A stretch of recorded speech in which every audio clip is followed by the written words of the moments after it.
In these last 5 to 10 years, we have witnessed a transformational shift to cloud.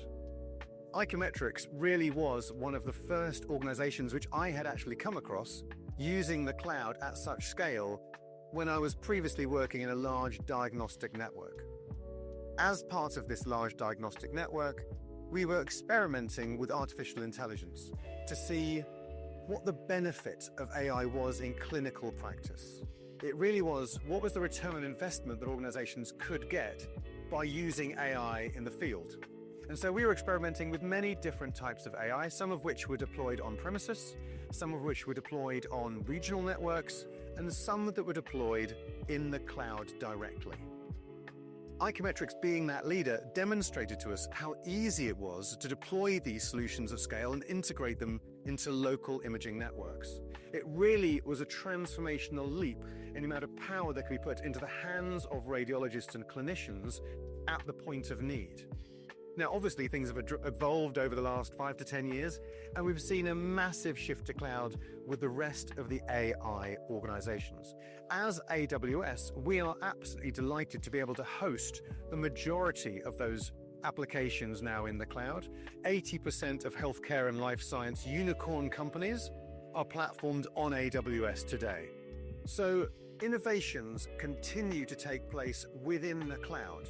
And I think it's very important that those who are interested understand that the fundamental technology of the cloud is different to that as on-premises. The primary benefit of going to cloud is around security. As more cyber threats keep on occurring, the need for those checks and balances and inbuilt security tools in the data platforms are also having to be there. Moving to cloud means that the physical infrastructure, the networking, the virtualization layer can all be moved across to professionals that do this for a living. The amount of cyber threats and detections almost are impossible to be picked up by a single IT leader in a single institution. It's virtually impossible to keep pace. AWS is deploying AI and machine learning not only for access controls, but also to look at auditing usages of systems. It's very difficult to hide in the cloud and to see what's being done. The second piece is really about agility. And so when organizations are building in the cloud, they can make use of, we call them services, but you can think of them as building blocks. And these are managed packets of code that have specific functions.